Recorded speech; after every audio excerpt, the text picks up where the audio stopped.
You're good. All right. It is 7:07 PM and I'd like to call this meeting to order. This meeting is being held in person. We are also offering the option for the public to participate through Zoom if preferred. Instructions on how to participate virtually are included in the city council calendar item listed on the front page of missionks.org. Please stand and join me for the pledge of allegiance. I pledge allegiance to the flag of the United States of America and to the republic for which it stands, one nation, under God, indivisible, with liberty and justice for all. Evan, please call the roll. Thomas, Here. Boultinghouse. Here. He said here. Loudon, Here. Ryherd, Here. Kring, Here. Inman, Here. Davis, Here. Josie. Here. All right, tonight we will be installing two new council members who were elected in November and saying goodbye to Councilmember Davis and Councilmember Inman, both of whom chose not to run for re-election this year. Prior to completing the swearing in for our new council members this evening, we would like to say a few words of thanks to Councilmembers Davis and Inman for their service to Mission. Councilmember Davis has served on the council representing Ward 4 since his appointment by Mayor Appletoft in January of 2018. Prior to that, he served as a council member for the city of Countryside from 1993 to 1995 and became the final mayor there from 1995 to 2003, serving in that role and guiding Countryside's consolidation with the city of Mission. He's been a thoughtful and invested member of our governing body, always willing to add to our discussions, ask questions to gain further knowledge, and show support for the work of our staff and his fellow elected officials. His love of Countryside and Mission is ongoing, and his dedication to the residents has never wavered. I can always count on Ken to push me to look at the issues a little deeper, and of course, to make a motion and keep council business moving forward. Ken, if you would come forward, I'd like to present you a plaque on behalf of the governing body and appreciation for your service. You might have to go to him. Let me help you. Come to the middle. There we go. Got it. The whole thing of the flag and operating the vehicle might be difficult.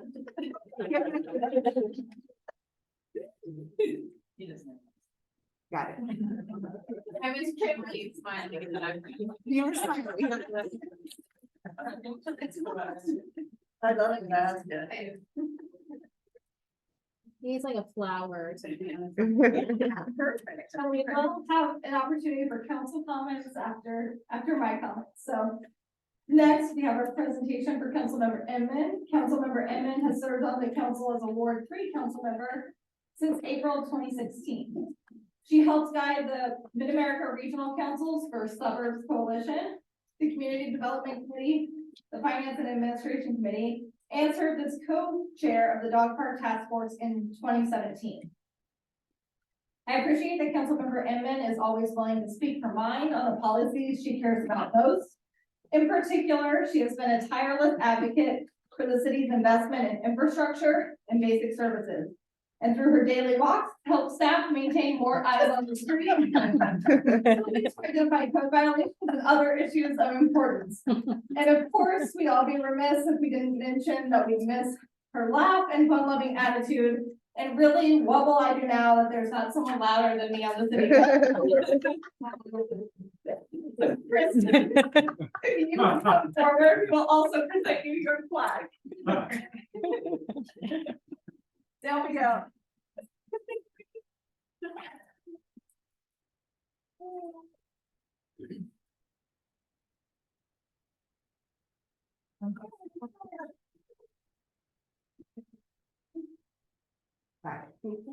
Thank you. I appreciate it very much. This is what I answered. No, you gotta get him up here for a little bit. It's everything. She's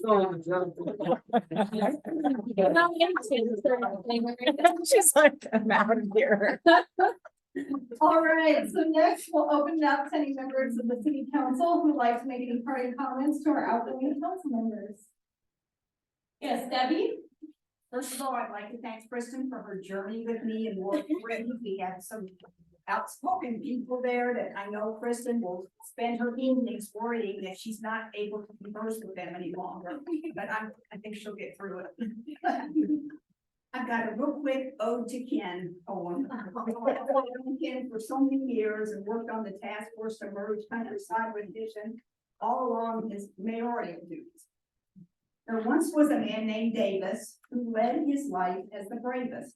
Of all who knew of him and all that he did, I'm sure he was like this since he was a kid. As mayor, a council member, a friend, he shared wisdom and patience. His legacy transcends. He smiled and was friendly and cared for us all, except for a developer that purchased our mall. His selfish behavior was observed by the herds. His actions and good deeds spoke louder than words. His love of community speaks volumes to most, but he showed it through sacrifice with never a boast. His laughter and storytelling comes second to none. His background is rich with experience and fun. He speaks many languages, quite foreign to most, from Spanish to Latin and even East Coast. Though he's skinned greatly, he's been such a treat, but we're getting his wife now, and that's pretty sweet.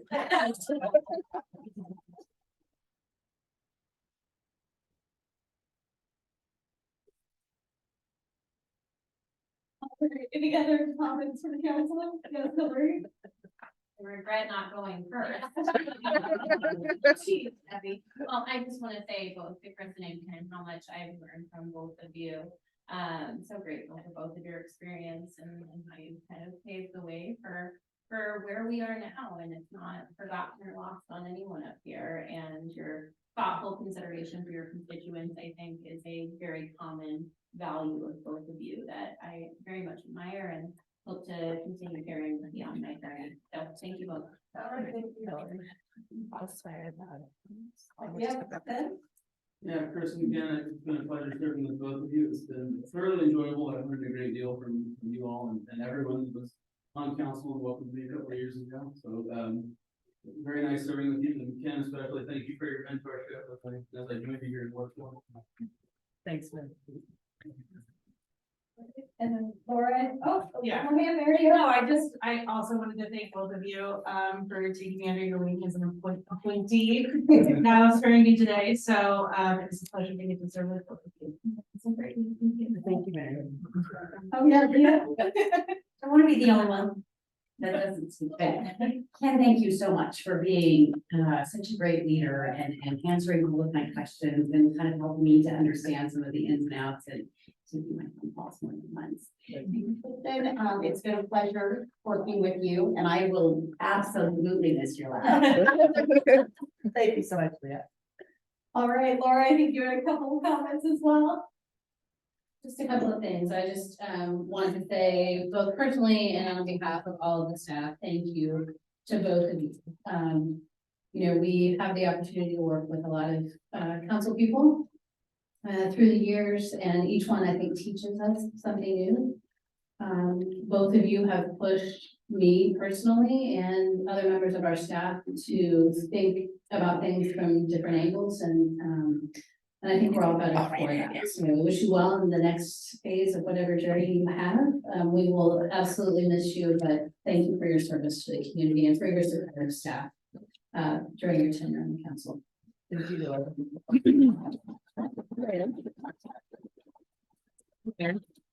I did want to go. I'm sorry. Grab again, Trent had some virtual comments. If you don't mind, I'll read those. please. Yes, Trent is with us virtually tonight.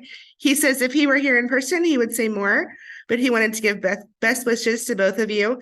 Ken, he will never forget you cold calling him and starting to speak Portuguese before he ever met you. And Kristin, it was great joking with you all these years. Happy post-council adventures to you both. Thank you, Trent. So we did want to give Kristin and Ken the chance to make any comments or remarks that they might have themselves. Kristin, you want to go first? Do you have anything to share? Yeah, first of all, I'd like to say is Mission, what a fantastic city we live in. I can't believe how, what an honor. I hope I don't get emotional. And a privilege it has been to be on the city council and here in this wonderful city of Mission. I want to thank the city staff for all their competency and their integrity, of course. Thank the volunteers for the city of Mission that absolutely make this city wonderful. And the folks that are on all the boards and commissions, that means a lot as well, and it makes again, another reason why our city is so great. One of the things I'd like to tell the council is I just feel like your job here on the council is to protect the interests of the city as well as the members of the community. But I think you guys already know that. And I want to wish everybody a happy holidays, and God bless Mission and God bless America. Thank you very much.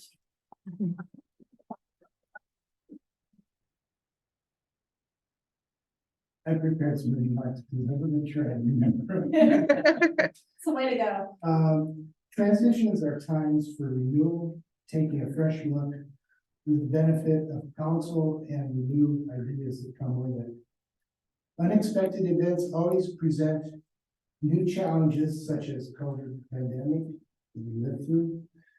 Your greatest assets are a competent staff team, your experience and willingness to learn new things. Legacy can be both positive and negative. Be mindful that both the history, but also be open to the new opportunities and embrace change when the times call for it.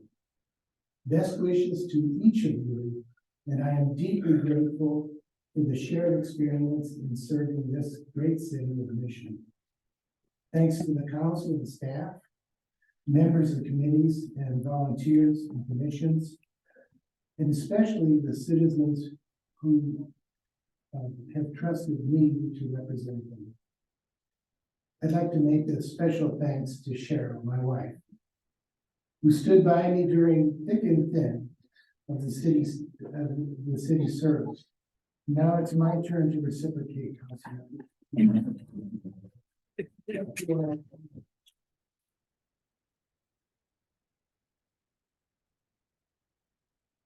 All right, please join me one last time in thanking both Councilmembers Davis and Inman for their dedicated service to the city of Mission, and you will both be missed.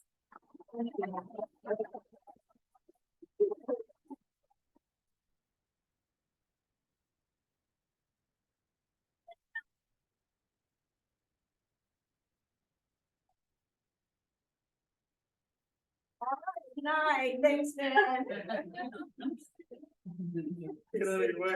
Yeah. I need to leave.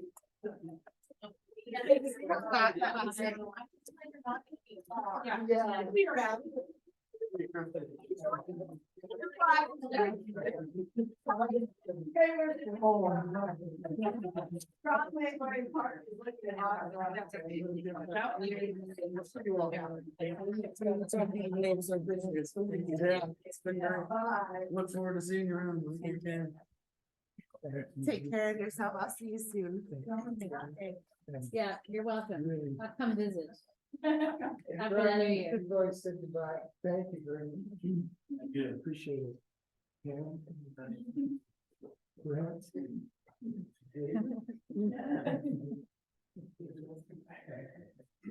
See. All right. It is now time to administer the oath of office to our new elected officials. So Councilmember Boultinghouse was unable to be here in person this evening for his re-election swearing in, so he took his oath of office last week. Now I'd like to ask Mary Ryherd, Brian Schmid, and Cheryl Carpenter-Davis to come forward, and our city clerk will administer the oath.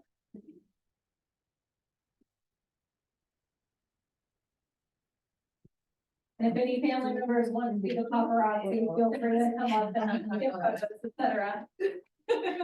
And if little babies want to make great.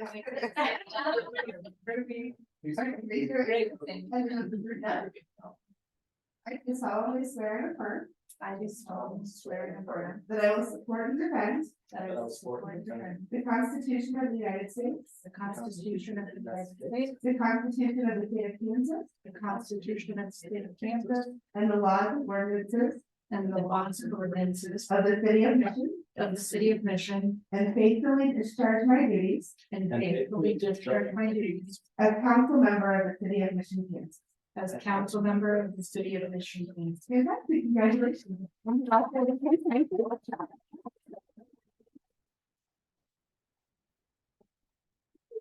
All right, congratulations to our returning council members and to our newly elected members. We welcome you to the council and look forward to our work together, and please come take your seats at the dais. Yeah, it's yours.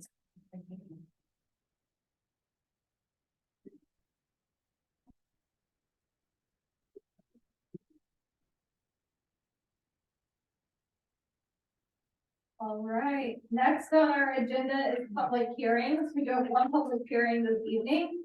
First, we will hear from City Administrator Laura Schmid, and following her presentation, if any members of the public would like to make a comment on the items listed for public hearing with regards to the 2023 budget amendments, that would be the time. If you're participating through Zoom, please either add your comment in the chat feature and it'll be read out loud, or note that you would like to speak, and we will call on you shortly to make your comments verbally. Please remember your comments or questions are visible to everyone in the meeting.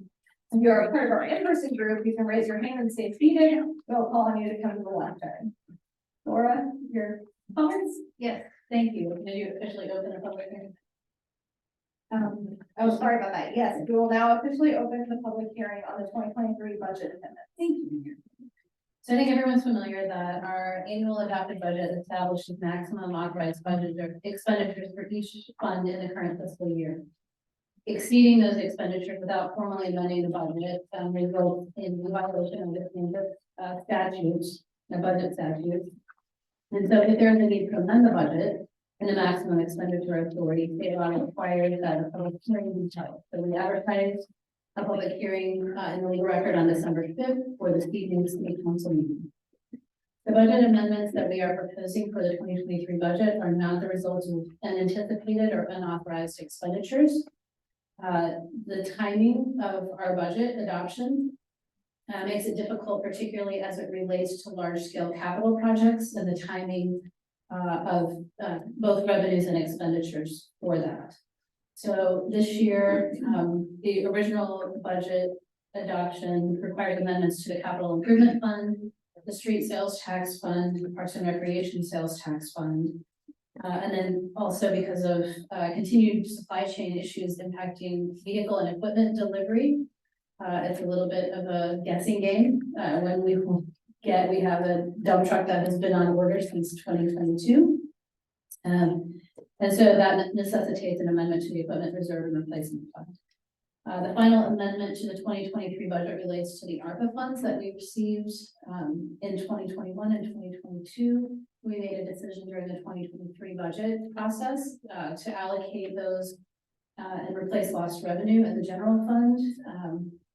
And we need to provide the appropriate expenditure authority to effect that transfer before year end. So in particular, the Capital Improvement Fund, the Street Sales Tax Fund, and the Parks and Recreation Sales Tax Fund, when we adopted the budget originally in 2023, we had not issued the 2022 A series general obligation bonds, which were to finance a portion of the Fox Ridge project and our park project. So bond proceeds are reflected as well as reimbursements for the CARS program and other grant funds to cover these expenditures. And so I would be happy. So you can see the maximum in the packet. We included the maximum budget expenditure limits. Again, all of these were reflected in the revised 2023 budget that was adopted in September along with the 2024 budget. So I'm happy to answer any questions. Any questions from council? Seeing none, do we have any members of the public who would like to comment? Seeing none, you want to close? I would just kind of, you can close the public hearing and then the council will consider the budget amendments via resolution later on tonight's agenda. Great, we'll close the public hearing. Thank you. Next, we would have special presentations, but we do not have any special presentations tonight, so we would move into the issuance of notes and bonds. We do not have any items related to the issuance of notes and bonds this evening, so we will move to our consent agenda. Our consent agenda has 11 items tonight. Our council committees met on December 13th and fully discussed all of these items. The committees agreed that the items listed on our consent agenda are routine enough to be considered under a single motion. If a council member or member of the public would like an item removed from the consent agenda, they may request that at this time. If not, I would entertain a motion to approve. Mayor, I move the city council adopt the consent agenda as printed items for A through 4L. Second. We have a motion and a second, any discussion? Robin, please call the roll. Josie, Aye. Boultinghouse, Aye. he said aye virtually. Kring, Aye. Loudon, Thomas, Yes. Schmid, Aye. Ryherd, Aye. Carpenter-Davis. Yeah. Motion carries. All right, we'll now move into our public comments. If any members of the public would like to make a comment on items that are not included on tonight's agenda, now would be the time. If you are participating through Zoom, please either add your comment in the chat feature and it will be read out loud, or note that you would like to speak and we will call on you shortly to make your comment verbally. Please remember your comments or questions are visible to everyone in the meeting. If you are part of our in-person group tonight, please raise your hand but stay seated and we will call on you to come to the lectern and make your comments. When you make your comment, please state your name and city of residence for the record. Also be conscientious of others trying to speak and speak slowly and clearly. If I need to confirm something that may have been difficult to hear, I will ask for clarification. Do you have any comments? All right, seeing none, we'll move into action items from our planning commission. We do have 3 items coming forward from the planning commission for consideration this evening. The first item is adoption of the Tomorrow Together 2040 Mission Comprehensive Plan. Brian, will you please provide your report? Yeah. Do we want on the share too as well, or just up there? What do you mean? Thank you, Mayor. Yeah, there you go. That's perfect. Trent can see it. Is that mic on, Brian? Yeah, I Yes, want to it share your is. screen so that Trent can see it.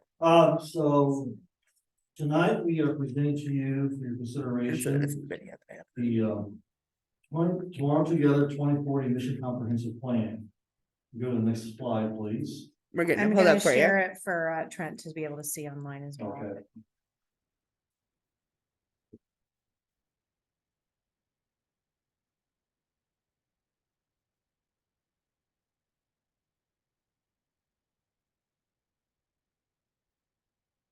Okay. Okay.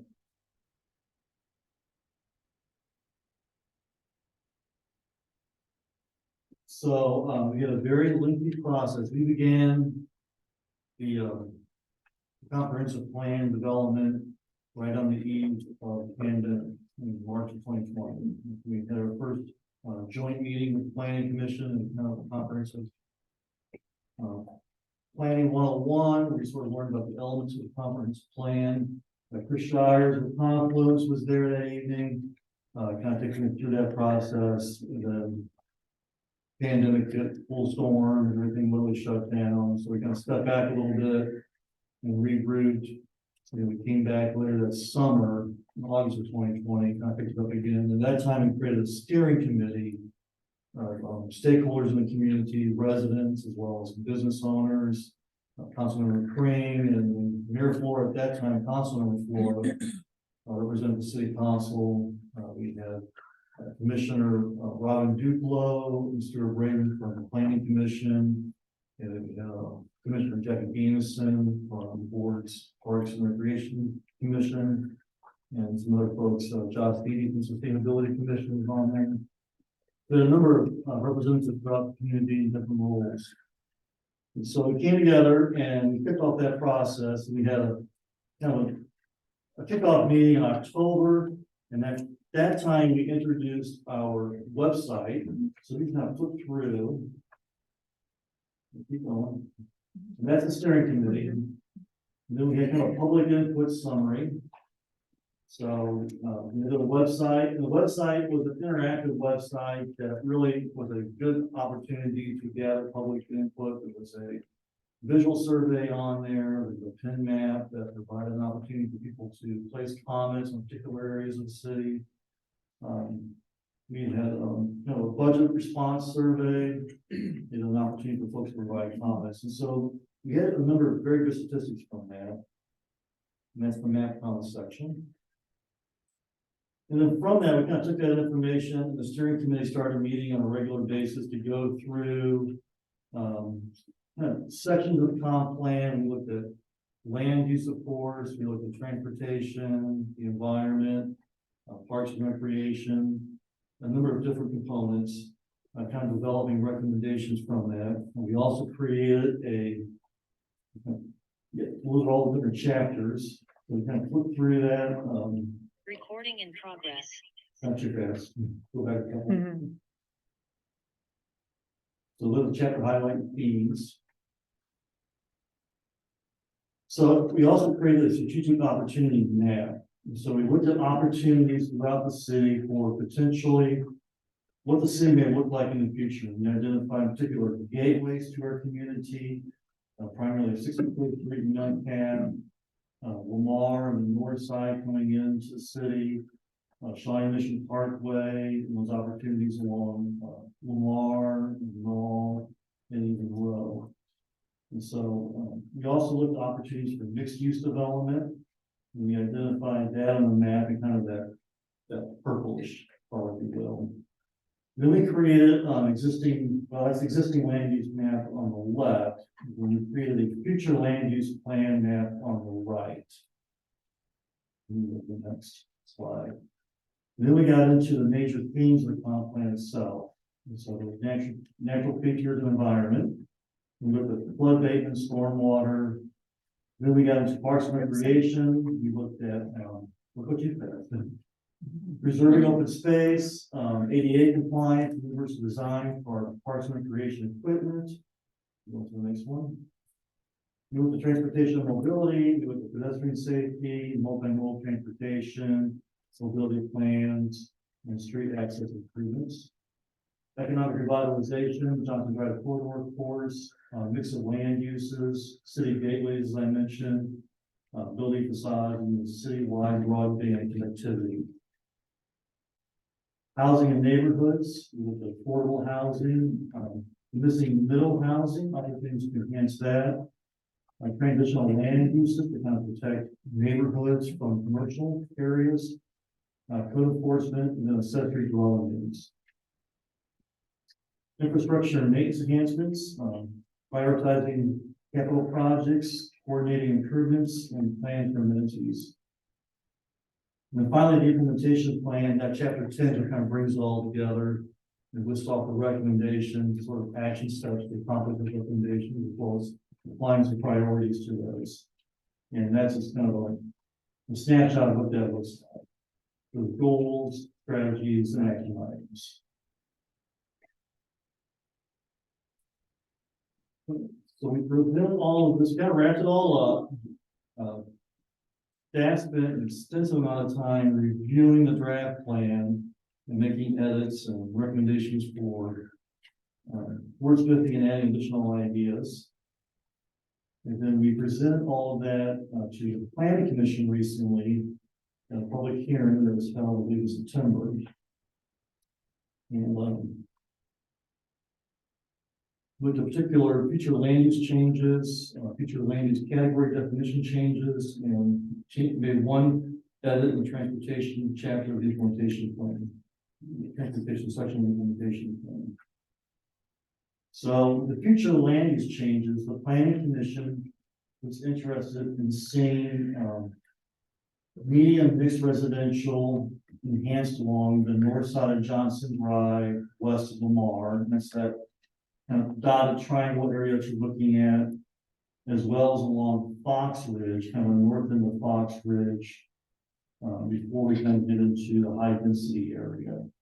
So again, we're looking for opportunities to kind of protect single family or low density residential from the more commercial mixed use opportunities there along Johnson Drive and Fox Ridge.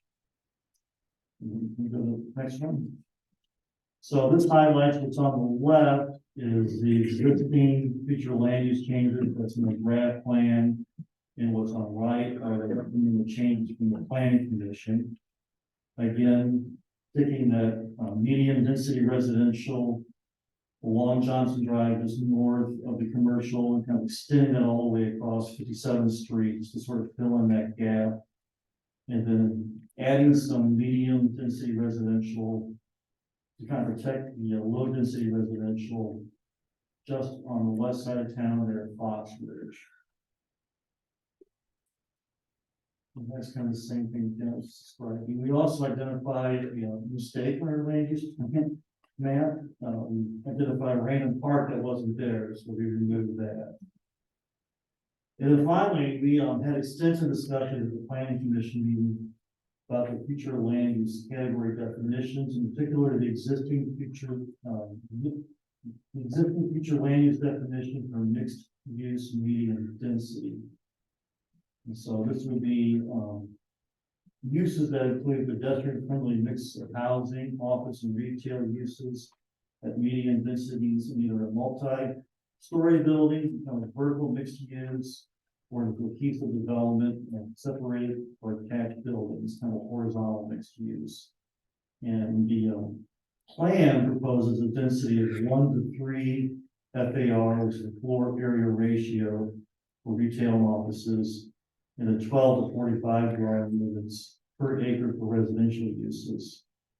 The planning commission, that's on the left, the planning commission recommended on the right to modify the definition so that it would be 1 to 3 FAR for retail office with a maximum of 24 dwelling units per acre and a maximum of 3 stories for residential. And as we discussed at the work session and again, committee meeting last week, staff is not supportive of that. So we have made the edit in the draft plans presented to you tonight to go back to the original recommendation. And that's so noted. So we have kind of those recommendations from the planning commission with the exception of that one for definition of mixed use medium density. Staff supports the other recommendations, but as I stated, staff is not supportive of that one change. And then there was one last amendment to the transportation during the 3B action item, and that was to reference NACTO's blueprint for urban street design guidelines. And NACTO is the National Association of County Transportation Officials. So that's kind of where we're at tonight. It's the Shire with Confluence is here as well. It's the kind of with us, if we could fit on this plan. If you all are of a mind to adopt it tonight, it will require a 2/3 vote if we are overruling essentially one of the recommendations of the planning commission. So I want to make that clear. And Chris and I are available for any questions. All right, thank you, Brian. First, do we have any member of the public, either in person or online, who'd like to comment on this issue? Seeing none, we'll open the floor for council discussion. Any comments or questions for Brian? Yeah, Debbie? Just a comment. I was humbled to be on this group because it's people bringing different perspectives. And from the council perspective, as an individual, I am really supportive of keeping neighborhoods. And I know in conveying and communicating with my constituents, when you look, my house is no longer there in the future plan. I had to explain to them this is in the future, it's planning, but it's a concern to people. So as we do the color coding and move forward with this direction, it's real important that we express to people that they're not going to lose their homes. Any other comments or questions for Brian? That's a very good point. One I didn't really bring up too much in my presentation. This is all very conceptual. It's just a plan. Besides the word plan, if this is approved, now the next step would be to look at our zoning code, which is the instrument that really adopts some of these recommendations. And that will be hopefully not as long, but it'll be a pretty detailed process. We go through to kind of fine tune the recommendations that are presented tonight. Yeah, Hillary? Yeah, we're just a comment, despite this taking almost 4 years. I think the length of time is beneficial for the city because we were really forced to be super intentional about the community engagement piece. And so this plan is very reflective of thousands of individuals and countless hours, and countless meetings. And so even though, it took maybe longer than we planned, I think it ultimately probably got us better product. So that's all. Thank you. Okay, seeing no more hands, I would entertain a motion on the ordinance formally adopting the Tomorrow Together 2040 Mission Comprehensive Plan. Mayor, I move the city council approve the ordinance formally adopting the Tomorrow Together 2040 Mission Comprehensive Plan, accepting the amendments recommended by the planning commission regarding changes to the future land use map and updating the reference to NACTO urban street design guidelines, and rejecting the planning commission's recommendations to modify the land use definition for mixed use medium density. Second. Great, we have a motion and a second. Robin, please call the roll. Thomas, Yes. Crane, Aye. Josie, Aye. Loudon, Yes. Carpenter-Davis. Aye. Ryherd, Aye. Schmid, Aye. Boultinghouse. Aye. Okay. I know we're not getting audio for. That's right. Motion carries. He did vote aye, yes. All right, thank you. Our second item coming forward from the planning commission is for consideration of a final plat for Popeyes on Johnson Drive at 6821 Johnson Drive. Carrie, will you please provide a report? Thank you, Mayor. This is case 2324, Popeyes final plat. The applicant submitted an application for final plat for property located at 6821 Johnson Drive. The plat was approved by the planning commission at its August meeting and before hearing. The applicant proposes a replat of the former Popeyes drive-through restaurant site with certain site improvements in the public right of way to meet the intent of the municipal code and form-based code overlay. Improvements include a pedestrian plaza area and eliminating an existing curb cut on Johnson Drive. So that brings us also to the setbacks, which do conform with the intent of the form-based code. The right of way, right by the setback includes space for features that improve the public realm. According to the requirements of the Johnson Drive design guidelines, sidewalks in North Dakota should be a minimum of 8 feet wide, and on secondary streets such as Broadmoor, on the west side of the site, they should be a minimum of 5 feet. And so the dedication of right of way along Johnson Drive does allow that to occur on Johnson Drive. Staff did recommend that the planning commission vote recommend, and it was a unanimous approval of Popeyes final plat. All right, first we'll see if there any member of the public would like to comment on this issue. Seeing none, we'll open the floor for council discussion. Any comments or questions for Carrie? Seeing none, I would entertain a motion to adopt the resolution accepting the final plat for Popeyes on Johnson Drive, including the dedication of all rights of way, easements, and construction easements so noted on the plat. Mayor, I move the city council adopt a resolution accepting the final plat for Popeyes on Johnson Drive, including the dedication of all rights of ways, easements, and construction easements so noted on said plat. Second. Motion and second, any further discussion? Seeing none, Robin, please call the roll. Ryherd, Aye. Crane, Aye. Josie, Aye. Schmid, Aye. Carpenter-Davis. Aye. Loudon, Aye. Boultinghouse. Yes. Thomas, Yes. motion carries. All right, thank you. Our final item coming forward from the planning commission tonight is for consideration of a special use permit for a digital billboard at 6650 West 47th Terrace. Carrie, will you also provide your report for this item? Thank you, Mayor. This is case 23-22, Freeway Industrial Park billboard special use permit. Subject property is located at 6650 West 47th Terrace on the north side of Interstate I-55 west of Lamar. Property is zoned M1, general industrial, and adjacent properties located within the city of Mission are also zoned M1. Subject property and adjacent properties are in the floodway, and developments on properties in the floodway are required to have a no rise certification from a professional engineer.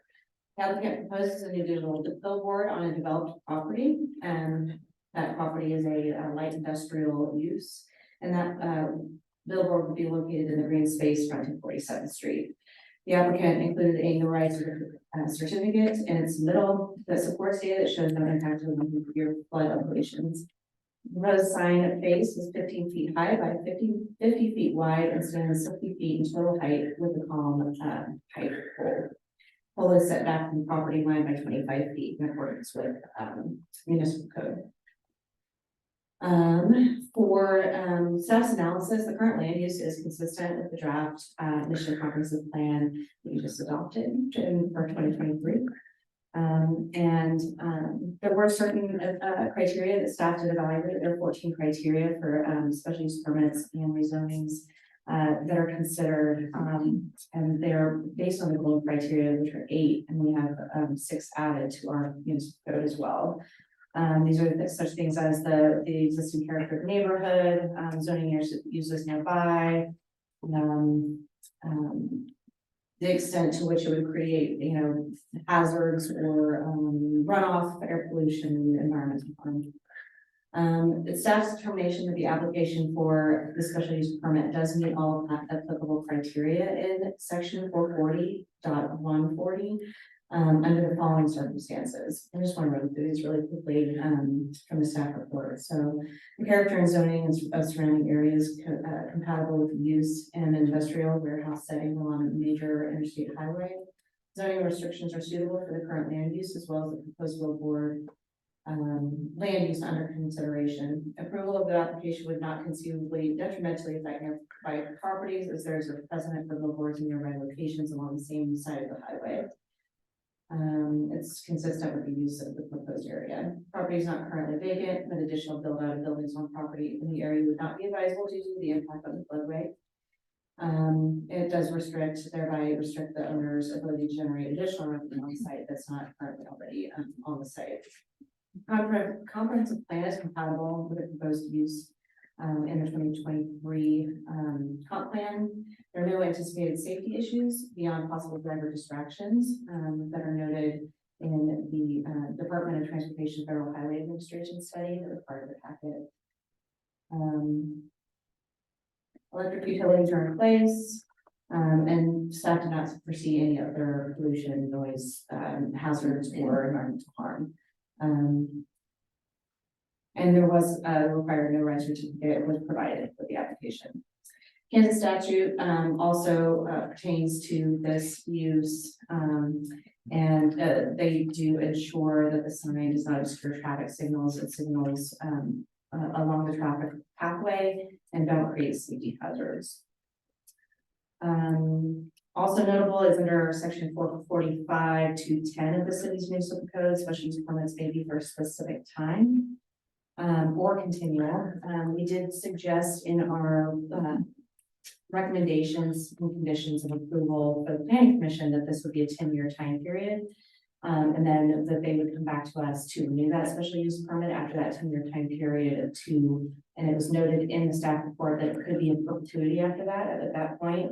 But we're gonna walk that back a little bit and say that we would, at that time that they come with another special use permit, we would decide at that time whether there are hazards that we've noted over the last 10 years that we would be able to, limit that time accordingly if we so need to.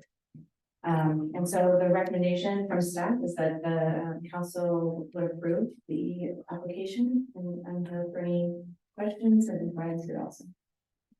Okay, first, do we have any member of the public who would like to comment on this issue? Seeing none, we'll open it up for council discussion. Any comments or questions for Carrie or Brian? Ben? As I mentioned in the committee meetings, I reviewed the FHWA report that was included in the packet and did a bit more reading on the subject and asked Florida and city staff to include another report in the packet this week, which it is in the packet now. This is a compendium of research studies on distraction from digital billboards prepared by the Meridian Group for the California State Department of Transportation in 2020, which is significantly more recent than the FHWA report. I'm going to presume that anybody that's wanted to review that has had a chance to do so, but the punchline for me is the question of safety is not by any means one to be taken for granted. And so for a number of reasons related to the rules laid out in our city code, I don't think it's a good idea to approve this special use permit. And I'm happy to go through those, but the primary ones that I'm most concerned about here are the number 6, the relative benefit to public health, safety, and welfare compared to the value of property or hardship to the owner. And number 8, the extent to which the proposed use would adversely affect in this case, safety of the portion of the road network influenced by the special use permit. As you all know, this location is on a very busy interstate highway. There's, I think, at least 3 lanes in both directions. It's very near to 2 interchanges. you know, there's high speeds, all of these factors, are things that if you read through the compendium that's in the packet, a lot of the studies, suggest that factors like this, high speed, high volume, lane changes, those kinds of things, really serve to exacerbate the risk that a digital billboard can cause. For that reason, I think it's very hard to measure out the potential benefit of the landowner as compared with the potential risk to life safety. The other concerns I have are related to the possibility for light pollution and minor impacts to the property. On the whole, I think that's, for me, reason to view this special use permit application. Any other questions? Yeah, Hillary? Yeah, I'll just add to Ben's comments. I make sure the same concerns, particularly if we're stretch of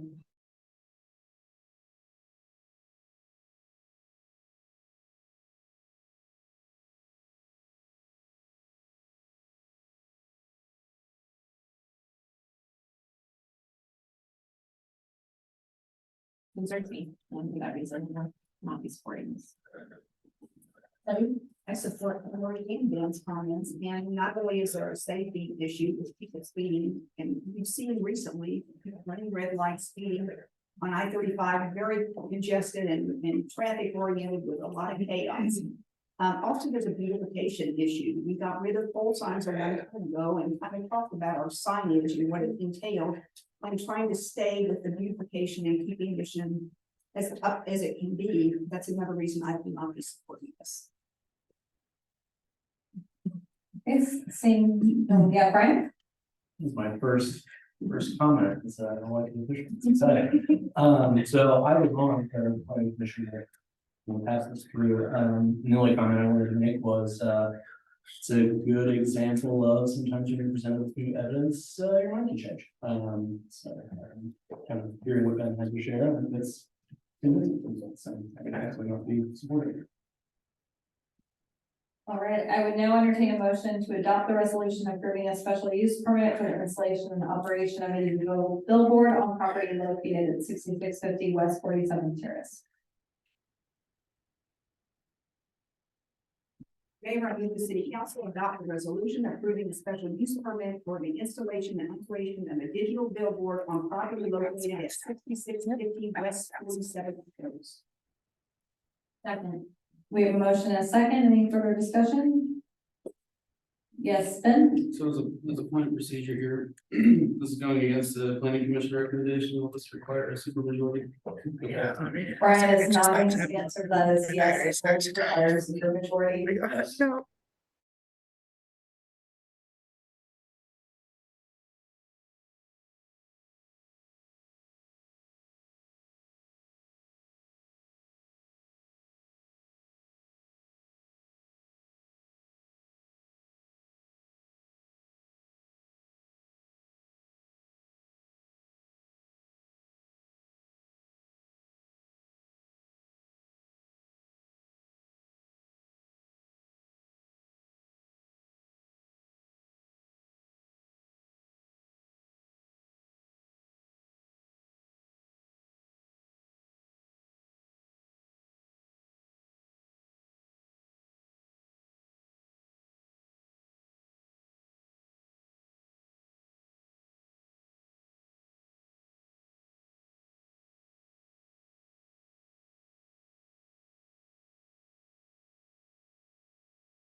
Okay, I believe we are back in business. And we are calling the vote on the legislative priorities. Boultinghouse, Aye. Aye. his vote is aye. Ryherd, Aye. Loudon, Aye. Carpenter-Davis, Aye. Josie, Aye. Schmid, Aye. Thomas, Yes. motion carries. All right, on the agenda, the challenge to recruit and retain employees over the last several years has become increasingly competitive. The council has consistently demonstrated a willingness to make employee recruitment and retention a high priority, making significant improvements in classification and compensation adjustments citywide in 2017 and 2021 through wage increases for various part-time staff at the community center and the police department in 2023 and through annual performance merit. This has allowed us to remain competitive when hiring and has been appreciated by employees. Looking ahead to 2020, staff is recommending a change which impacts the city's overall salary structure as well as various reclassification requests for several positions. The recommendations include adjustment of the entire salary structure, salary ranges by 1.5%. This recommendation does not have an immediate financial impact, but allows for more competitive starting salaries and ample room for salary growth for existing employees. Reclassification of the part-time administrative assistant position in the Public Works Department to a full-time position. Reclassification of the park maintenance supervisor's position to grade 16. Assignment of the business manager superintendent's position in the Parks and Rec Department to grade 23, and deletion of the administrative supervisor's position from the salary structure. Reclassification of the aquatics facilities manager's position from a grade 17 to an aquatics facilities supervisor's position at a grade 20. Reclassification of the part-time accounting position in the Parks and Recreation Department to regular part-time 30 hours a week, making the position eligible for benefits and prorated vacation and sick leave benefits. The changes recommended have been carefully reviewed and evaluated and aligned with the city's overall compensation goals and strategies without resulting in significant financial impacts. If approved, the recommendations would become effective January 1st, 2024. Mayor, I move the city council review and approve an updated salary structure for the city of Mission and reclassifications for specific positions as recommended by the city administrator. Second. Motion and a second. Any discussion on this item? Any public comment on this item? Seeing none, Robin, please call the roll. Josie, Aye. Schmid, Aye. Loudon, Aye. Boultinghouse. Aye. Carpenter-Davis. Aye. Kring, Aye. Ryherd, Aye. Thomas, Yes. motion carries. All right. The adopted annual budget establishes the maximum authorized budget expenditure for each fund for the current fiscal year. Exceeding these expenditures without formally amending the budget is a violation of the Kansas statutes KSA 79-929A. If there is a need to amend the budget, state laws require that a public hearing be held. A public hearing earlier this evening and notice was published in the legal record on December 5th, 2023. The budget amendments are not the result of unanticipated or unauthorized expenditures. In 2023, the timing of large capital projects and the issuance of bonds after the original budget adoption requires amendments to the capital improvement, street sales tax, and parks and recreation sales tax funds.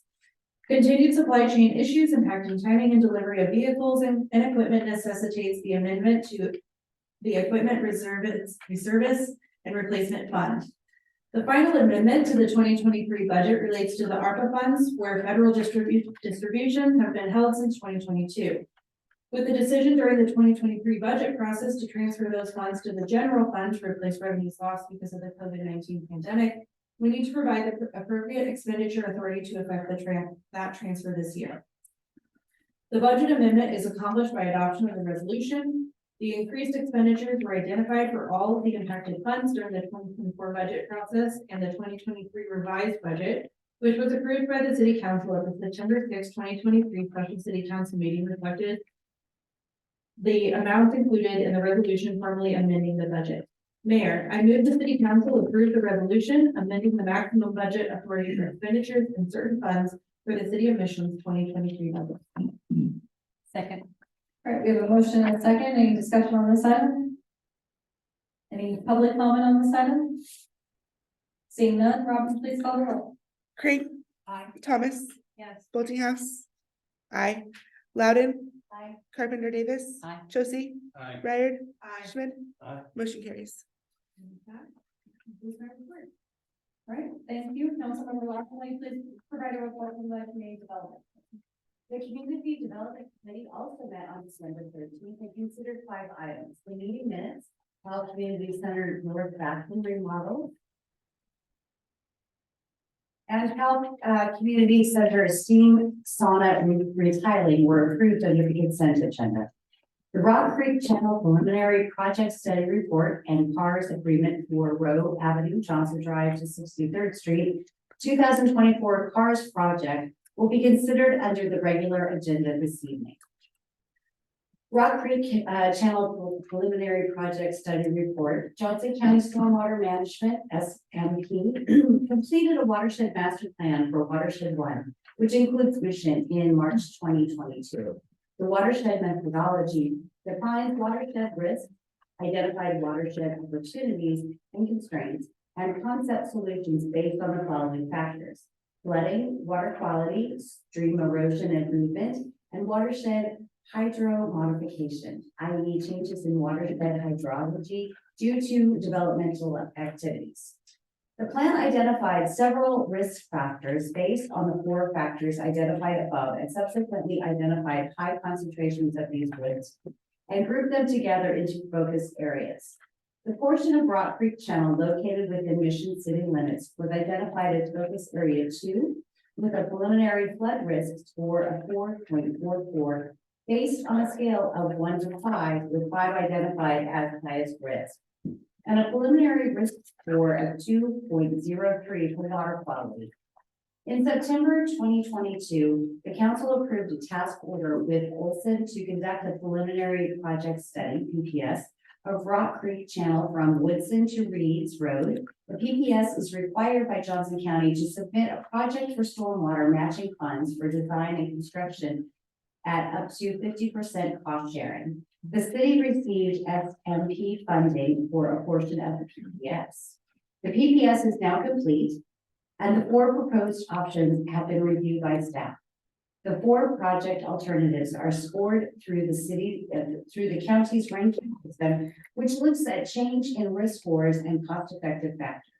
The next step in process is to submit the PPS to Johnson County SMP for review and potential funding of the project in 2025-2026.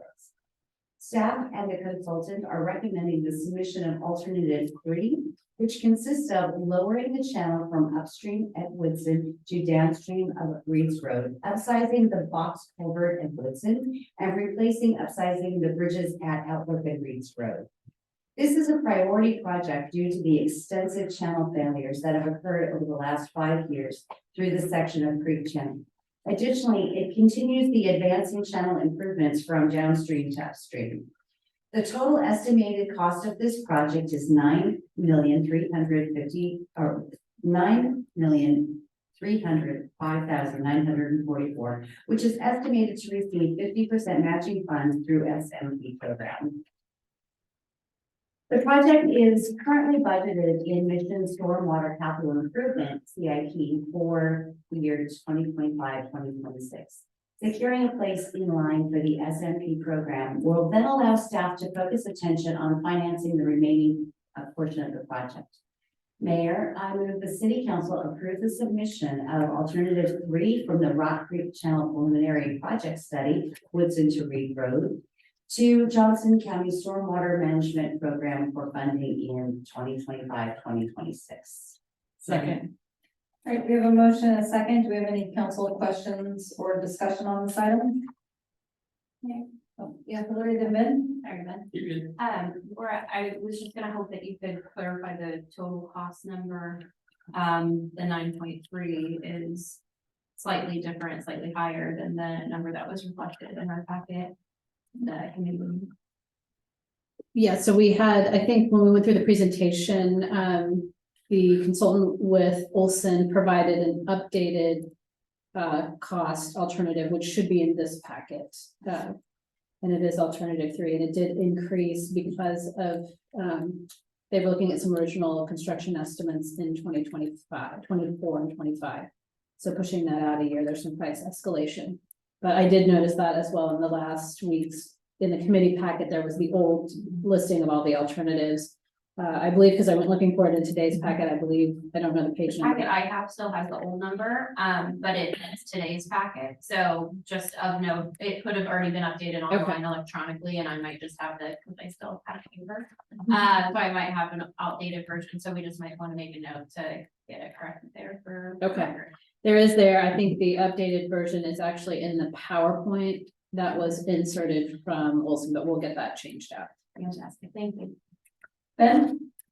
Yeah, thank you, Mayor. I just wanted to thank staff and the engineers at Olson for this project. The report in the packet was very detailed and for me, I appreciated that detail. It really laid out the benefits and details of each of the alternatives.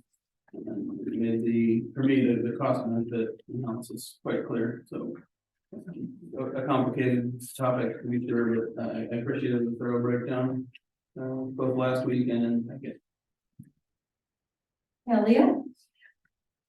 I just wanted to comment that I'm really excited that we're taking a more holistic approach, you know, as a county to stormwater, because when each city just piecemeals things, it doesn't always help. It may help the city where the work is being done, but you know, things flow downstream, and so the next city can, you know, have issues. So I really appreciate, you know, this whole zoning out or zooming out and looking at things, because that's how water runs. It doesn't just run one city. So I just want to make sure that the community understands that this is really important and it will be beneficial to all of Johnson County. Right, seeing no more council hands, do we have any public comment on this item? Seeing none, Robin, please call the roll. Carpenter-Davis. Aye. Ryherd. Aye. Crane. Aye. Schmid. Aye. Boultinghouse. Aye. Loudon. Yes. Josie. Aye. Thomas. Yes. Motion carries. First agreement for Row Avenue, Johnson Drive to 63rd Street, 2024 CARS project. The city of Mission proposed CARS project for 2024 is the Row Avenue from Johnson Drive to 53rd Street rehabilitation project. The improvements include a mill and overlay treatment, curb cutter, stormwater improvements, traffic signal buyout, and replacement new sidewalk and permanent pavement markings. The stormwater improvements include replacing aging corrugated metal pipe that is rated at 3.5 or higher. The interlocal agreements specifies the county's participation in the project for a total cost not to exceed $870,000 and commits the city's funds to the project. Approval of the interlocal agreement is the final step with the county to accept CARS funds for this project. The total conceptual project cost submitted to CARS in 2023 totaled $1,815,000, with estimated CARS funding of $870,000. This project is funded at a 50% cost share due to participation by multiple cities, including Fairway, Roland Park, and Prairie Village. The plans are currently being finalized and will be bid in mid-January 2024. Contingent upon KDOT's review, since a portion of the road is in their right of way. The current engineer's estimate is based on design at 80%. Mayor, I move the city council approve the interlocal agreement with Johnson County for the public improvement of Row Avenue, Johnson Drive to 63rd, CARS project number 3200013999. Using 2024 CARS program funding in an amount not to exceed $870,000. Second. Motion and a second. Any comments or questions from council? Yeah, Ben? Yeah, I just wanted to sort of revisit my point from last time about the sidewalk on the east portion of the Gateway parcel. I know that it proved to be too much of a challenge to try and get this in to this project, what with the uncertainty with the Gateway. I know that is a big stumbling block, but again, I hope that we can revisit that as soon as feasible and make sure that doesn't potentially languish with the parcel, not knowing where that's gonna go or how long it's gonna take for that to, that situation to sort itself. All right, seeing no more council hands, any public comment? Yes, please come forward and state your name and city for the record. Hello, Mayor and Council, thank you for letting me speak tonight. My name is Josh Phoebe. I live in Mission, Kansas. I live very close to this project and excited overall for the new sidewalks, and thank you for making this partnership happen between 4 cities. I know that can be a huge challenge. I'm glad Mission's taking the lead. Although overall excited about this project, there are a couple details that I think need to be worked out for the final design to be as best as possible. One is at Johnson Drive and Row to have crosswalks on all 4 sides to make sure that pedestrians have the same accessibility and crossing rights as cars. For reference, I'm also on the citywide bike head planning, and that has been brought up as one of the concepts in that. My comments tonight are the priorities and not of the groups I represent. The major thing is the sidewalk on the west side of Row. Roland Park has recently completed Great Complete Streets and has excellent sidewalks there. Prairie Village has excellent street trees and wide sidewalks. Fairway is now going to have this great sidewalk on the eastbound side with the current plans. And the current path on the west side, the sidewalk ends underneath the bridge of Shawnee Mission Parkway. And there's about a 400-foot gap between there and the transit stop that is for the 401, they call it northbound, it's actually the 401 line heads eastbound there. I walk that path about twice a month, either to get to the doctor or to that transit stop. And I think it would be very helpful to continue that sidewalk as part of this project while we're already doing curb repairs and are already doing street work right there and having equipment. If we could get that sidewalk added on the west side of Row, from where the sidewalk currently ends to the corner of Johnson and Row, that would be a huge asset. There's already a desire path. There's currently pedestrians that walk around along the, there's a path more in the dirt and the gravel that pedestrians clearly use that path already.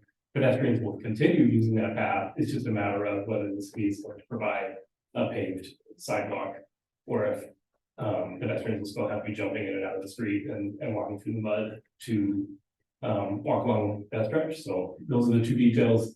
Otherwise, I do want to give kudos to staff. They've been very responsive and help me understand the details and figure out everything that's going on in this project. So I really appreciate the responsiveness of staff. Thank you.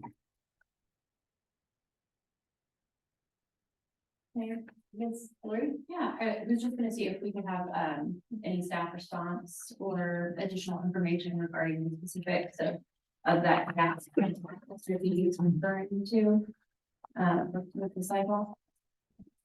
Yeah, I think, we're at far enough along in the design of the project. We could certainly go back and take another look to reevaluate that, but we've been in communication with Mr. Feedy as well, just kind of explaining that while the bike head study does identify, and it would be ultimately our goal to get sidewalk on that west side of the street, that we didn't feel like putting it in as a part of this project.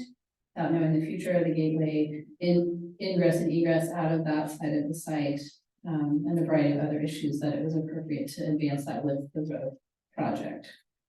That's actually preparing to be when Probably the second week of January. second week of June. So bid documents are just about ready to go out on the street on that one. So. If you don't mind, did we explore in our conversations with design of what that additional cost would be to get that section added? I might have to ask. No, we didn't, Brad, can You you need come to to have the my microphone?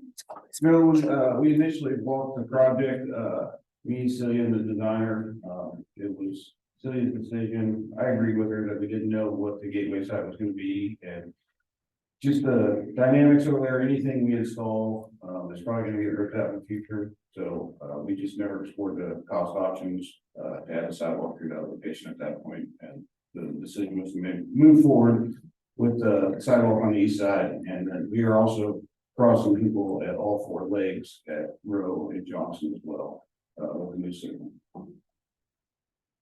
Could you elaborate on that last little piece a little bit? Oh, he brought up the crossing at all 4 legs at the Johnson Drive and Rowe signal. So with that eastern sidewalk going in, we were crossing people on the east side and the south side as well now. So all 4 intersections will have a crosswalk and that crosses.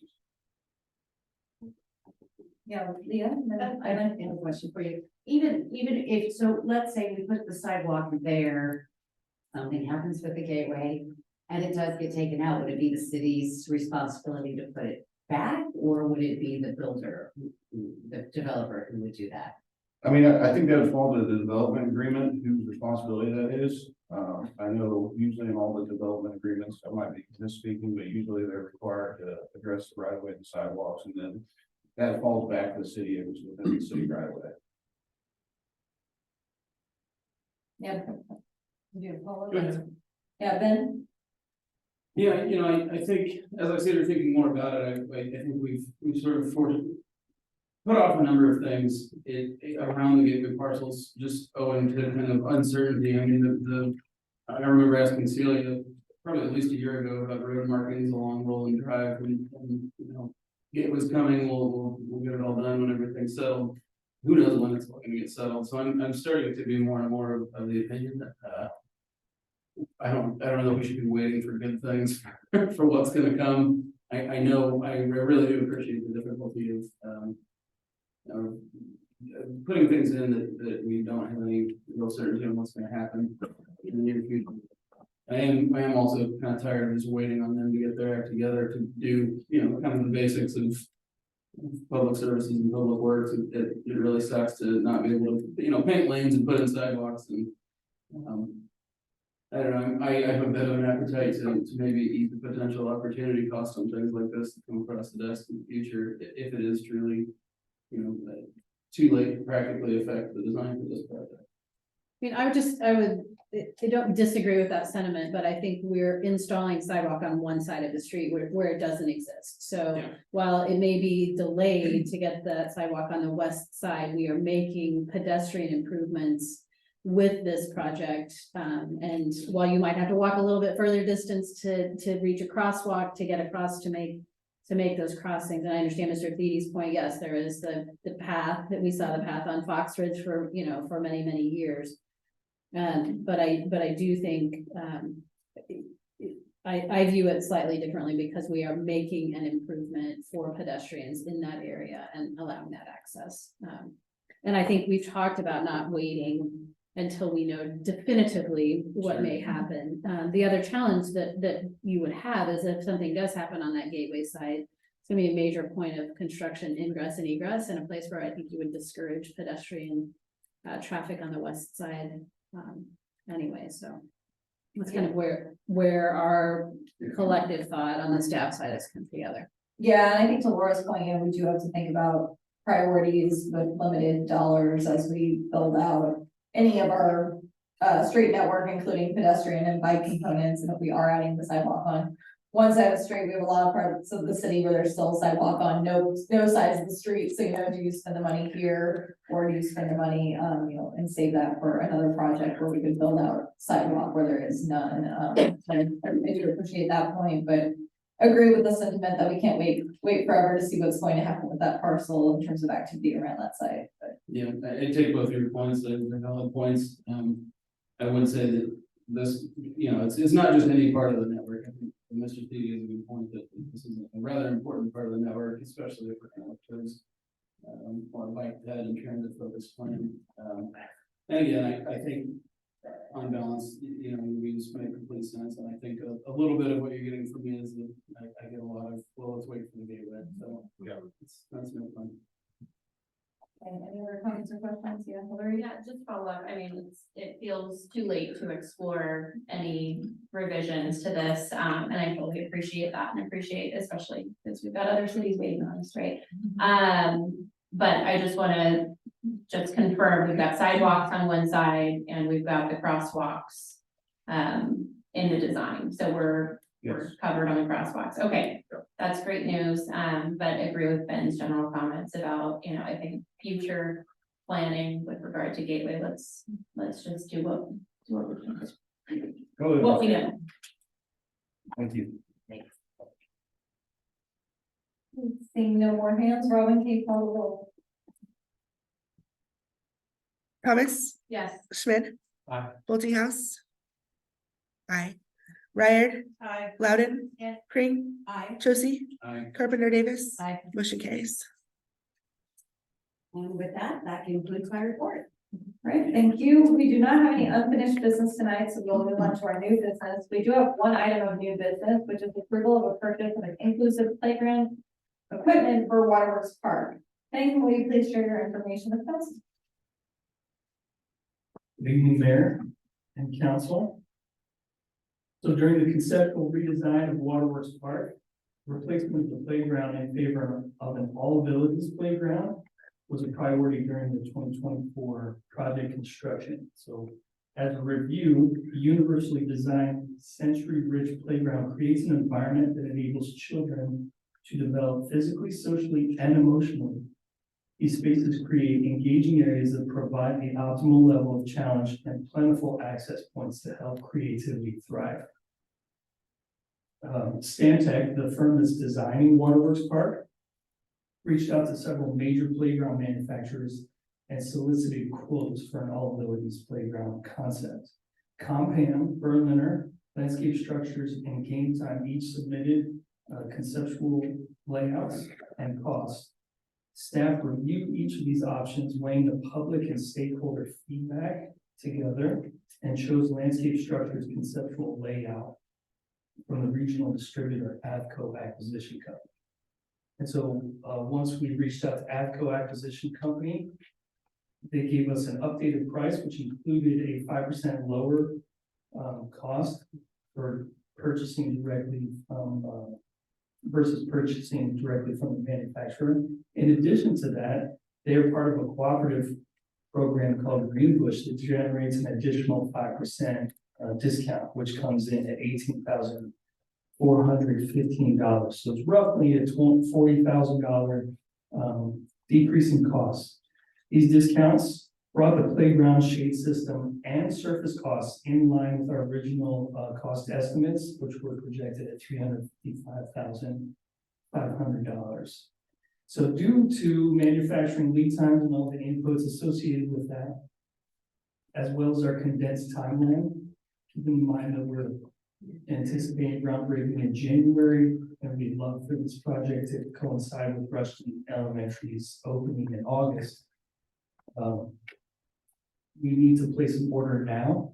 So that requires a 50% down payment of $174,941.50, with the remaining 50% due upon installation. Staff sees value in ordering the equipment early and recommends approval of this contract with Avco Acquisition Company for an inclusive playground piece in an amount not to exceed $349,883. This portion of the Waterworks Park project is approved as part of the 2024 capital improvement plan, with funding coming from Parks and Recreation sales tax, as well as 2022 bond proceeds. We anticipate installation will occur this summer. Very exciting. Happy to take any questions. All right, first, do we have any member of the public who'd like to comment on this issue? Seeing none, we'll open the floor for council discussion. Any council comments or questions? Yes, Mary? Yeah, I'm just excited. Thank you for saving us money again on playground equipment. Can't wait to see this. Thank you. Yeah, Leah?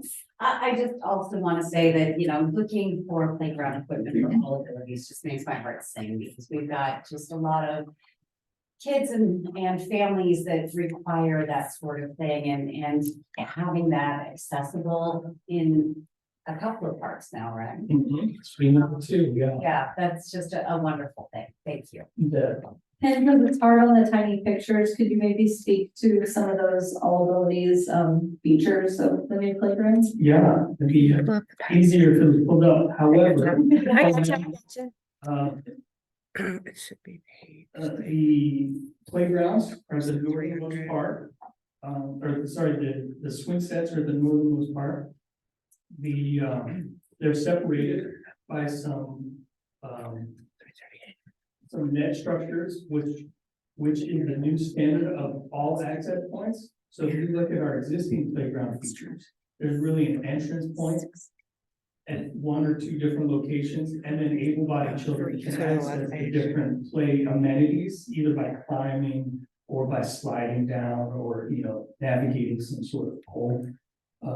The new systems allow access from any angle, from low to the ground up to medium height. So there's no restriction on whether you're in a wheelchair or crutches, or any height restrictions in that regard. So this is looking from the southwest corner northeast, and you'll notice the mounds on the lower right. So those are climbing elements that allows people with limited mobility as well as able body to crawl through, as well as maybe use that as a minor sledding hill during the season, and just as a little run up ramp. Then you get to the 2 to 5 year old play features. It's got little climbing elements, slide involved, and then another slide off to the backside. And then there's a separation between the 5 to 12 year old play feature as well. And so this is looking from the north down south. You can see the swing sets, and then there's a modified, able-bodied swing there, and then another toddler swing, and then 4 of your typical belt swings. But we tried to consider all of the elements, any kind of disability, any able-bodied child experiences. We're going to have the auditory and musical, as well as sight impaired elements as well. Those who aren't able to communicate readily can tap a picture and be able to communicate with other children or other adults, which is wonderful. So we're pretty excited that we're raising the bar here in Mission and doing our best to make sure that everyone feels welcome and able to enjoy the company of others, whether that's adults or youth. Yeah, Debbie? 15 years ago, we had a task force that Mayor Appletop and I sat on called the Park for All, looking at those features being implemented throughout our park system. And it takes a while to get things done. We kept looking for different places for the park and things like that, but it worked out. Yeah. And I congratulate you for moving forward on this. And I think it's great asset for the show. You're welcome. Thanks for being the trailblazer. Yeah, Hillary? Yeah, I just wanted to add that, for those who aren't following closely, this, purchase is just one piece of a multi-year, multi-million-dollar investment in our park system, which is very exciting. And we've got the groundbreaking coming up on January 9th. Tuesday, January 9th. Yes. Yeah. Thanks, Ben. You're welcome. 4:30 p.m. Thanks. All right, I would now entertain a motion to approve a contract with AFCO Acquisition Company for Waterworks Park Inclusive Playground. Mayor, I move the city council approve a contract with AFCO Acquisition Company for Waterworks Park Inclusive Playground Equipment in an amount not to exceed $349,833. Motion and a second, any further discussion? Seeing none, Robin, please call the roll. Yes, Mayor, I did want to add that Councilmember Boultinghouse says that he appreciates the investment in the park. Thank you. Thank you. Schmid, Aye. Crane, Aye. Loudon, Aye. Thomas, Yes. Boultinghouse. Aye. Josie, Aye. Carpenter-Davis, Aye. Ryherd, Aye. motion carries. All right, next we have comments from the city council. This is an opportunity for comments from our council members. Does anyone on the council have something they need to share this one?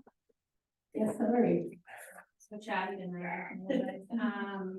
I wanted to welcome our new council members first and foremost, and just reflect a little bit that, you know, I read what's going on in maybe some of our neighboring cities, and I just feel so lucky to sit here with all of you and say here that some that have recently left us, we have an extraordinarily collegial group of folks, and I think that's largely due to our staff managing this really well. No, but you know, I think just the idea of civility and kindness is just so important right now in America, and I'm just grateful for all of you, and I look forward to that addition that you all bring. I will have that same spirit.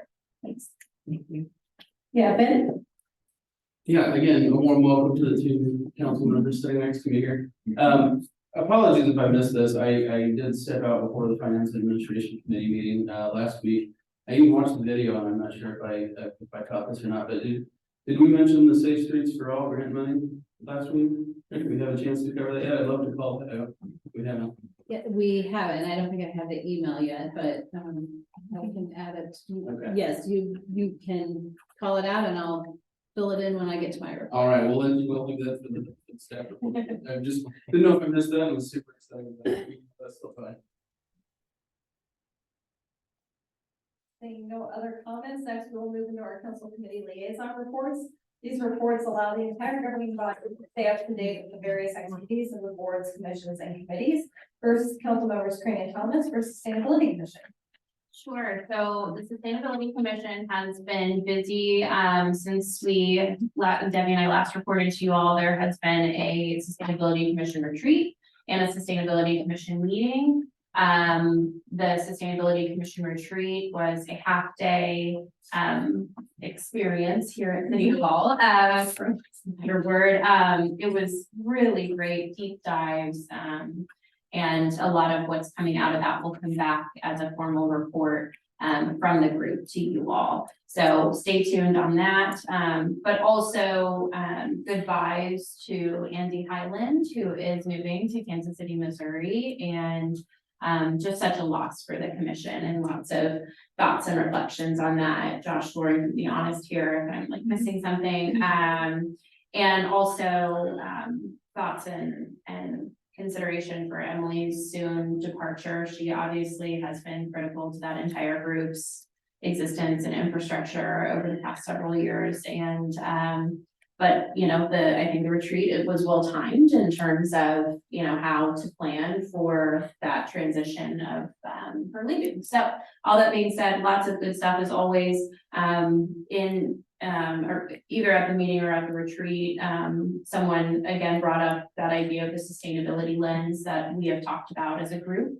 And I promise to share again that that's still something that the group would like to see thoroughly explored, and perhaps it's something that we make sure that we touch on at our likely upcoming retreat. That is TBD. I don't know if we talked about it, but I know that we've got one probably in the pipeline. So anything else I missed, Major?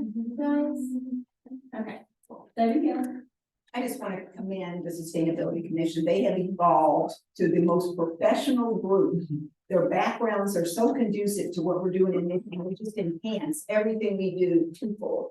And I want to make a special comment to Lauren Schmid, who facilitated that retreat.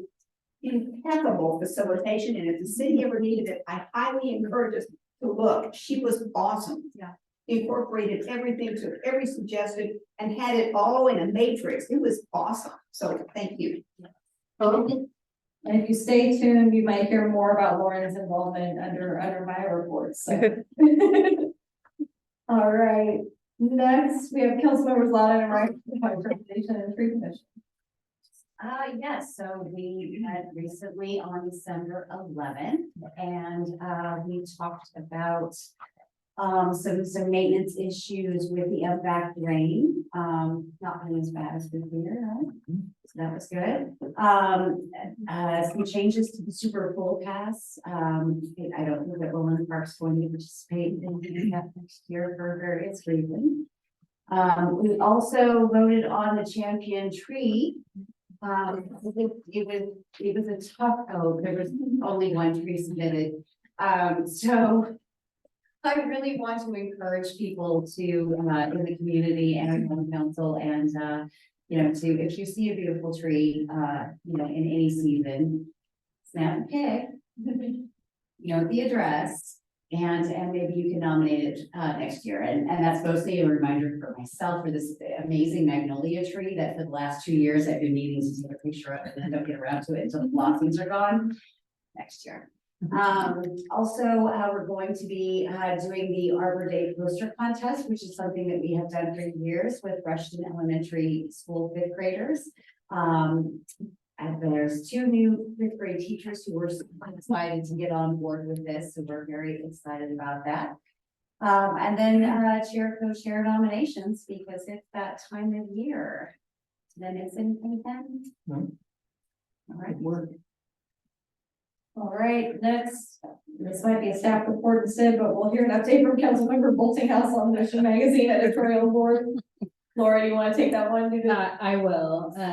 We actually don't typically meet in December, but we were well into production. In fact, we uploaded about a week and a half ago the last issue of Mission Magazine for 2023 to the printer. The issue is focused on arts. And I think you'll really enjoy it. There's some lovely photography work and some great stories. So we are continuing the theming of the issues into 2024. We are going to be stepping back and just producing 4 issues of the magazine instead of 5. We think that will help with sort of production and timing schedules.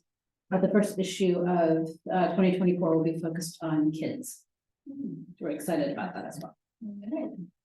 And finally, probably with a lot to report, Councilmember Chosi with the family adoption bid.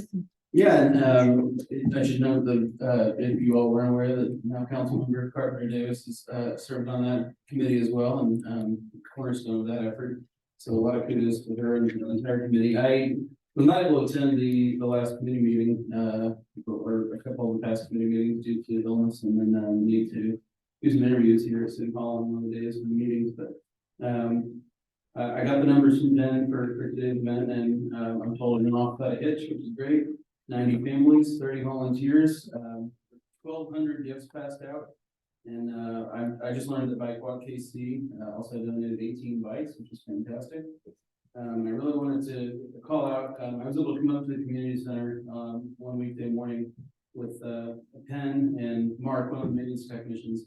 Who really had a clever idea, $0 clever idea to put some shelving in the pod storage unit outside that I'm told made a big dent in what would otherwise be the sort of the storage impact for all the gifts in the community center. We were able to fit a lot more in that pod. We're thinking we might have to go to Home Depot, Lowe's, get some lumber, build something, but Penn was thinking with his noggin, and we were able to get everything we needed to put some shelving in there just from around the community center, and with some help from staff, that worked out really well. So I think that was a big help logistically. I hope so at least. And certainly, if you have anything to add, please feel free. I know you were able to make the last meeting. I was not. It's just a phenomenal effort by the community, and if you've had an opportunity to go to the community center and see that 1,200 gifts and supporting those 90 families. It's making the season bright for them, and it may not be otherwise. So it's a great opportunity, and I really appreciate all the volunteers. So, That concludes my report. All right. This evening, we have several reappointments to consider for our various boards and commissions. So first, I put before you the appointments of Amy Richards, Cynthia Smith, and Megan Polanyi for the Planning Commission with terms expiring December 31st, 2025. Is there a motion? Mayor, I move the City Council uphold the appointments of Amy Richards, Cynthia Smith, and Megan Polanyi to the Planning Commission with terms expiring December 31st, 2025. Second. Motion and second. Any further discussion? Robin, please call the roll. Ryherd. Aye. Chosi. Aye. Carpenter-Davis. Aye. Schmid. Aye. Loudon. Aye. Thomas. Yes. Kring. Aye. Boultinghouse. Votes aye. Motion carries. All right, next I put before you the appointments of Nicole Sullivan, Cindy Long, and Jackie Gamison for the Parks, Recreation, and Tree Commission with terms expiring December 31st, 2025. Is there a motion? Mayor, I move the City Council uphold the appointments of Nicole Sullivan, Cindy Long, Jackie Gamison for the Parks, Recreation, and Tree Commission with terms expiring December 31st, 2025. Second. Motion and second. Any discussion? Robin, please call the roll. Boultinghouse. Votes aye. Thomas, Yes. Schmidt. Aye. Loudon, Yes. Carpenter-Davis. Aye. Green, Aye. Ryherd, Aye. Josie, Aye. motion carries.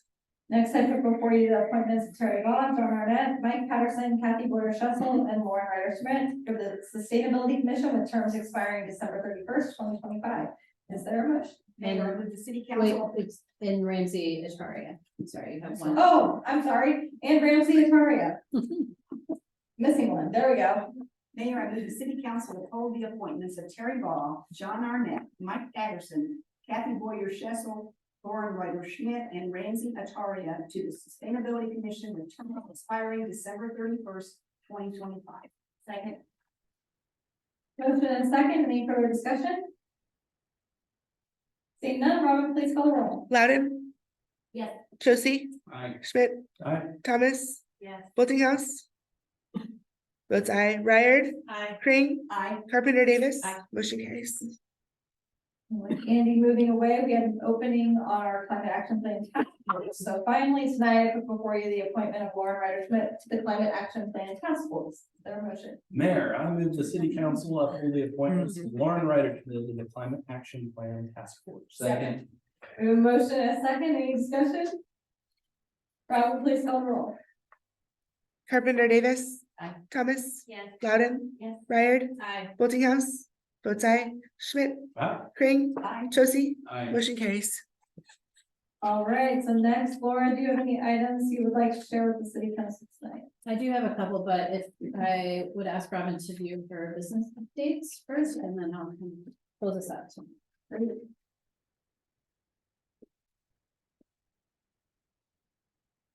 you. I'm brief.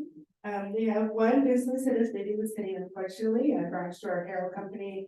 When Johnson Drive has outgrown their space and they have built a new collective space in Dark Northland Park. So their last day will be at the end of December. Opening and mission coming soon in the next month or so. We have Pete's Pest Control coming to 6950 West 56th Street. And Truly Madly Depot, a new boutique store coming to 5727 Johnson Drive. And then, as many of you know, we've had quite the restaurant boom and mission in late November and early December. So we welcome Los Galitos, a Mexican restaurant at 6508 Martway in the former Salsa Girl Space. Campesino Mexican Grill at 5401 Johnson Drive in the former Straw Creeks. And the other place at 6522 Martway, where Abeluna's was previously. In addition to those, I told Inman that I would announce formally to you all the winners of our downtown businesses window decorating contest. So our People's Choice winners was Vision Jazzercise. And then we had 3 judges winners. First place in the judges contest was River Prairie Coffee. Second place in the judges contest was Werner's. And third place in the judges contest was Tyler's House. Thank you all.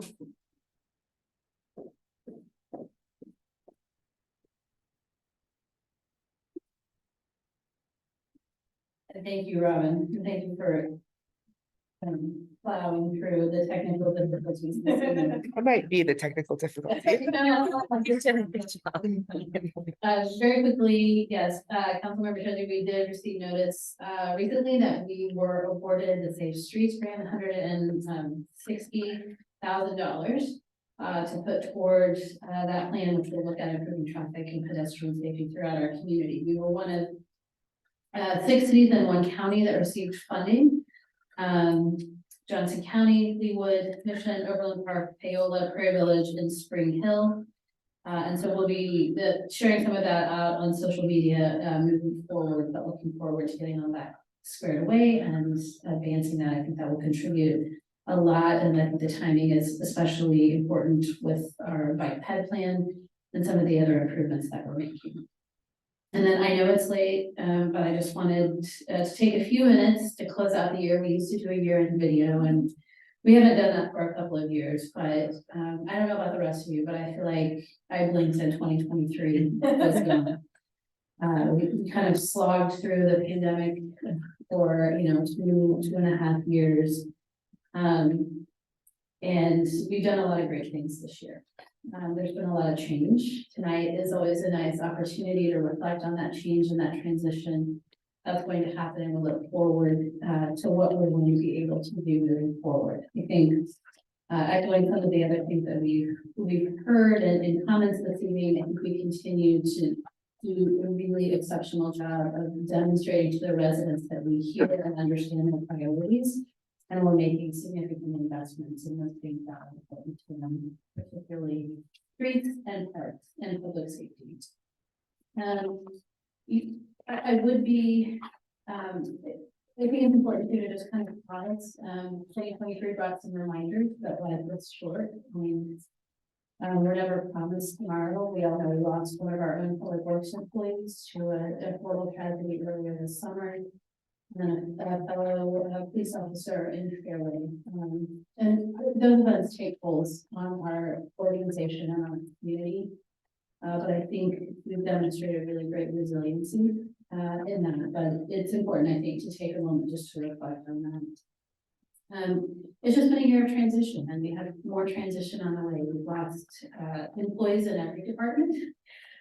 We've welcomed new faces, and we look forward to bringing those people in and building relationships with the new council and kind of finding that new dynamic. It always takes us a little while to work through that and kind of find our stride again, but we're looking forward to that. I do want to say just a special thank you to all of the department directors and the leadership team.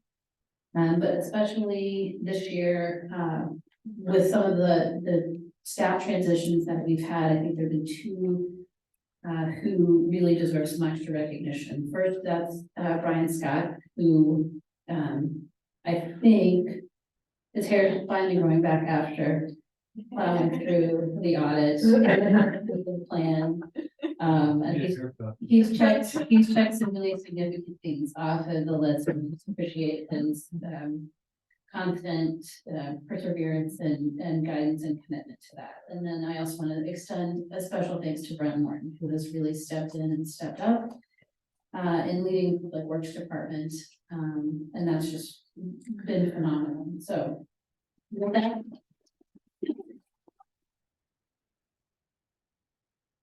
it's certainly doesn't even nice to work with anyone, but with that, I would just wish everybody happy holidays. Happy New Year. We will remember our January committee meeting is the second Wednesday of the month, so that you don't have to come back, really dragging after the holidays. And we will hit the ground running in 2024. So thank you again for your support of us and for your commitment to this community. Thank you, Laura, and thanks again to all of staff for a really, I know this year was a lot. It feels like every year is a lot, but a lot of work this year, and I think we are making really good progress. So yay, excited for 2024. We do not have the need for an executive session this evening. So before we adjourn tonight, I just want to share with the public the video from this meeting will be available through a link on our website at missionks.org. There being no further business tonight, I would entertain a motion to adjourn. So moved. All those in favor say aye. Aye. We are adjourned. Yeah, Don't leave. You want me to go get that plat from her office? If you want to, that'd be great. Yeah, thank you. I have to get her.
But I'm thinking we need.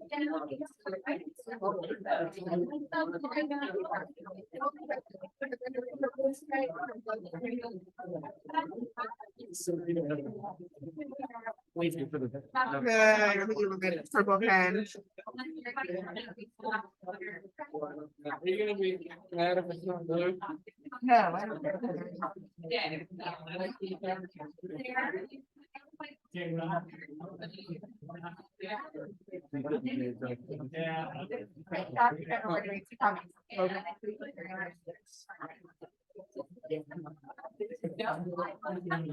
This is the only thing you can sign unless you become mayor.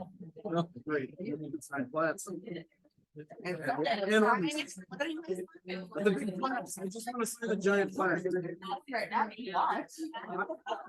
What I want is to be elected council president, and have to sign a plat on the nice council. I need to arrange for that. I know. No, I'm not asking you.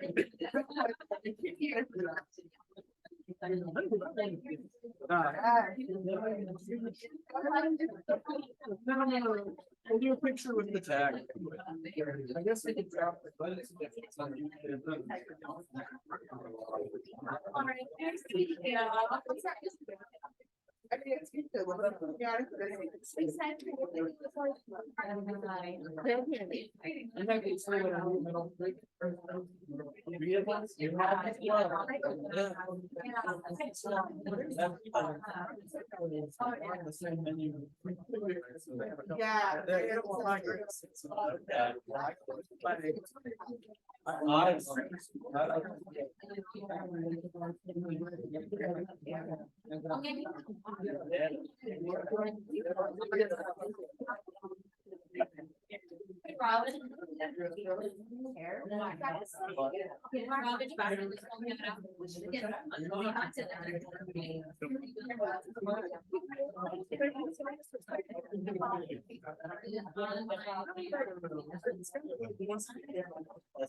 Yeah, I was yeah, and then I still have one night things like it's here, but no, he's got yeah,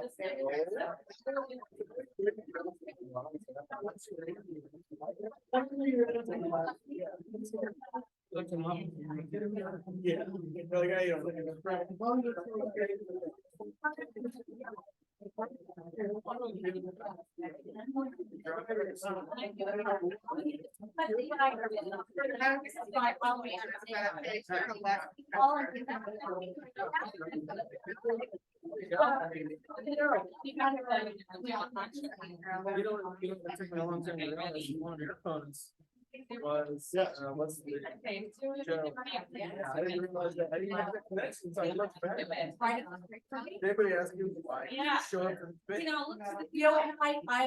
love I do. Okay. That's the Yeah. And I think that I always want to. So I was totally not gonna. He's like, hey, I'm not.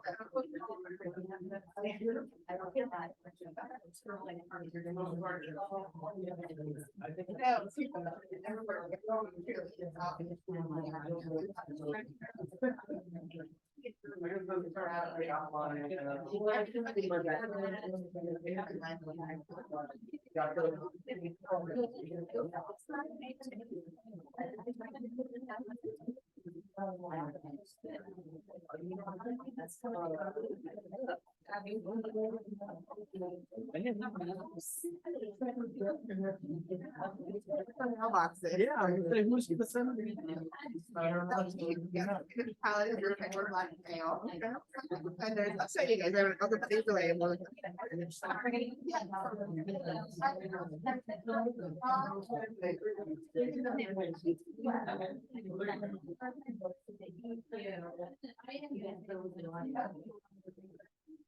Okay, no. Thanks again, Jen, for-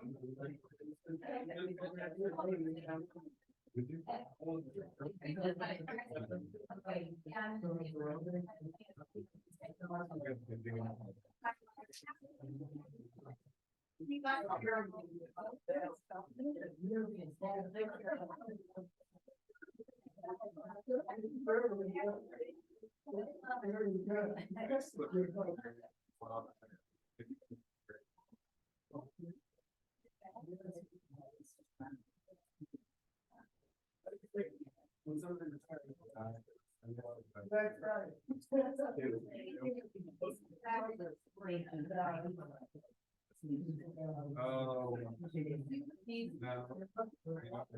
Two things. One is everything that I did as a child. Related to policing. So like my first little ride-on toy was a police motorcycle.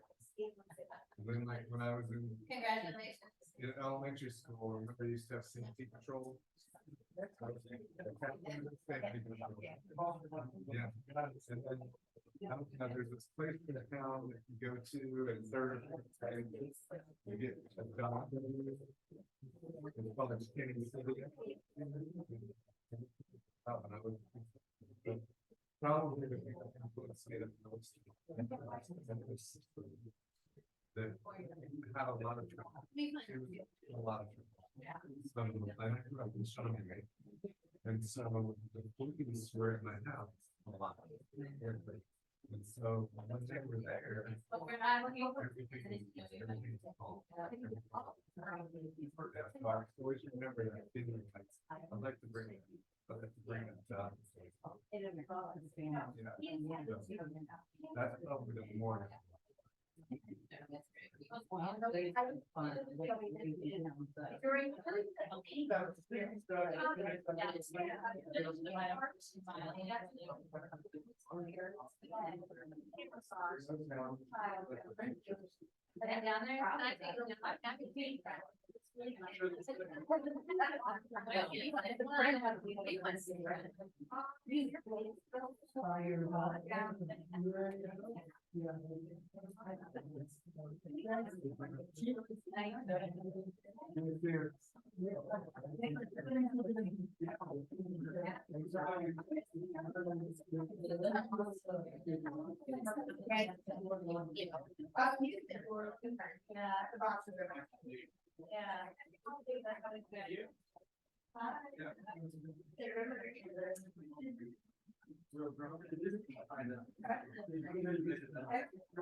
Are we gonna leave this?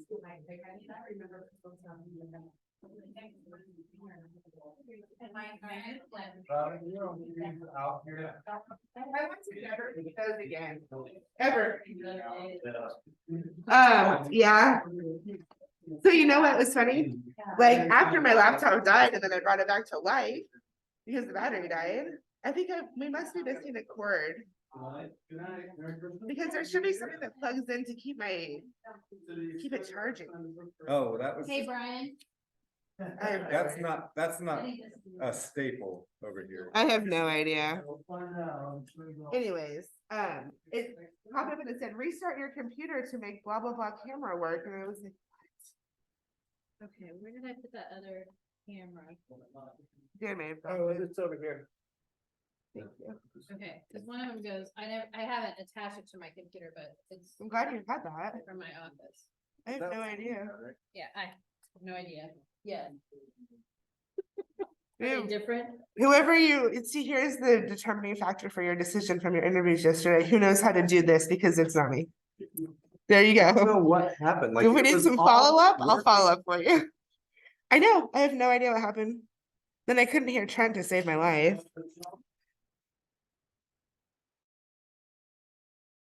It's out like that. I don't either. Oh, that's. It's okay. like my bad luck. Every time I have to do it. Yeah. All 2 times I've had to do it, it's been a complete disaster. Well, I don't think. She's gonna. She's gonna say it regardless, so. That's And- fine. I don't know if that was the applicant that was here. or not. It's something left, right? Today. Yeah. I'm guessing water.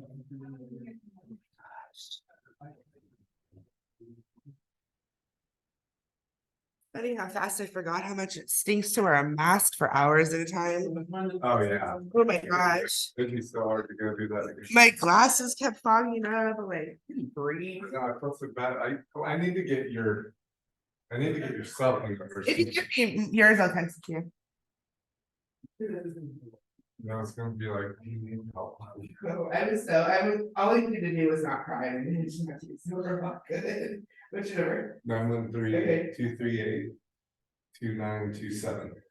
It takes that, so I keep my laptop charger part out.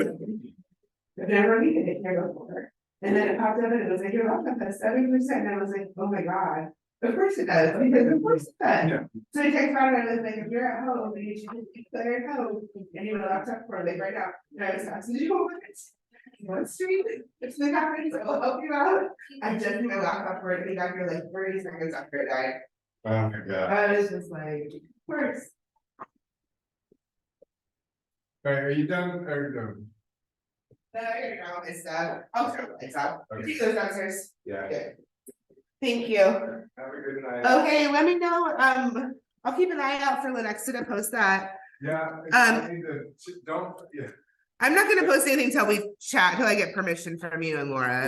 yeah, cause there was that update I sent. Yeah, Apparently they missed something else, like they had the date wrong. or something. well, I was thinking we would just share whatever they put on social media unless you want a specific statement that's more personalized to us. Okay. So just let me know.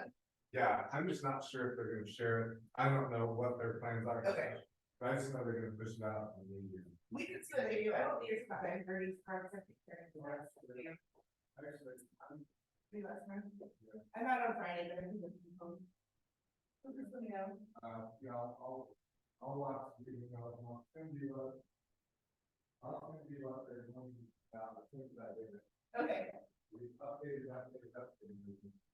Well, and if we wanna wait on it, I can always schedule it for next week or something if you wanna hold it, you let me know what you think. Yeah. Okay. Okay. Okay, I mean, we're gonna get mine too. I know, I've already seen a little bit, not for our residents, just in general, so. Okay, thanks, Dan, I'll see you later. Yeah.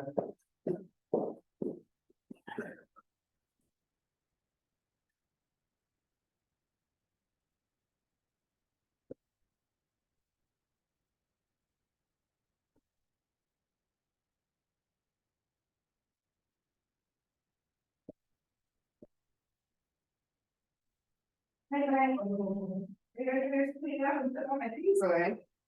And then I will follow your advice. Yeah, I just have a cold. Thanks, me too.